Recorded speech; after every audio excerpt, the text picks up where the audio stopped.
We played I think we played Always. Always is the first song that we played.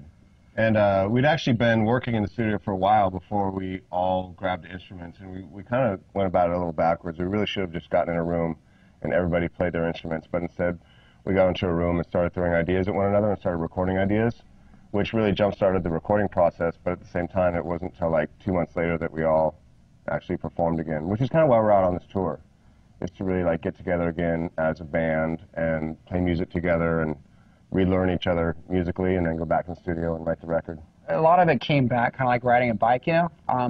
Obviously there's... You ghost rode your bike into the curb. Like when I ride a bike, I take the seat off and I just ride it straight into the curb. But though, no, it's, you know, it's the fun thing about this band and this kind of music is like right when we start playing it, it really, I think it takes us all back, but it's very much a part of how we all grew up and who we were and how we shaped our lives came out of this type of music and the sound and everything. So it came pretty naturally, but obviously like anything else, you have to revisit some of the stuff, you know.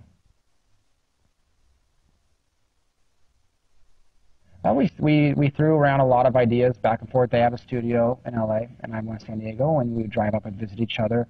We got a lot of things off the bat. I think right in the very beginning, a lot of us brought forth different techniques and ideas and things that we kind of gathered over the years, and a lot of it came to a pretty grinding halt as soon as we started to realize, you know, we have a huge tour. The tour started getting bigger and bigger, and so we really jumped into rehearsals, and that kind of took over. But there's we have a song kind of almost finished, you know, and we're looking to release it on this tour, but we'll see how that goes. We have a lot going on. We're doing a lot of interviews about what I'm talking about right now.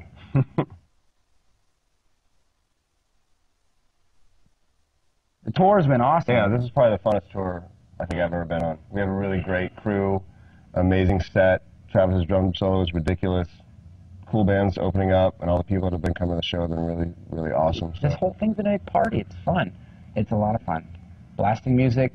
I've been personally blasting a lot of Van Halen backstage. Mark has been dancing and coming in, and we have been toasting together. We've been doing lots of handshakes, and we've been going out, and there's been a lot of people.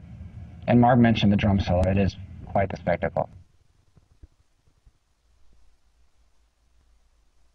Well, the bands that we chose we're all really, really good friends with. There's a band called the Fallout Kid that we really are friends with. They're good friends of ours. The Rejected Americans. Rejected American Rejects?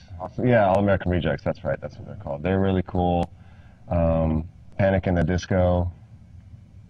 I'm just joking. No, we just choose bands that we were friends with and bands that we really wanted to actually have like new up-and-coming bands and more established bands and kind of make it like multi-generational almost, you know? So there's like Blink, obviously we've been around for almost 20 years now, and then we have bands like just over 15 years. That's not true. Just over 15, not almost 20. Almost 20. His glass is like totally way half full right now. Mine's half empty. Wait.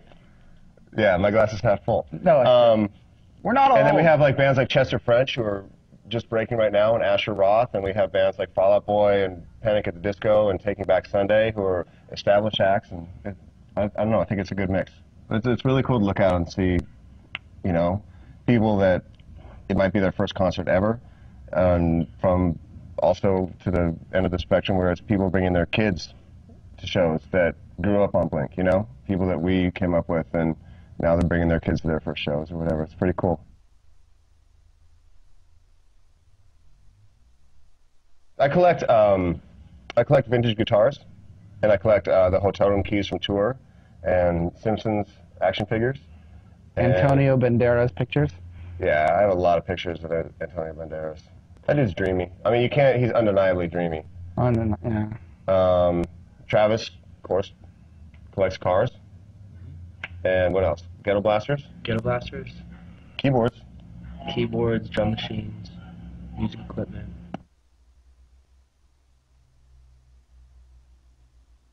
Well, early on, we were very much into the idea of trying to have the lowest ticket possible. So we were really fortunate to be able to do the $20 ticket. We worked really hard with Live Nation to pull that off.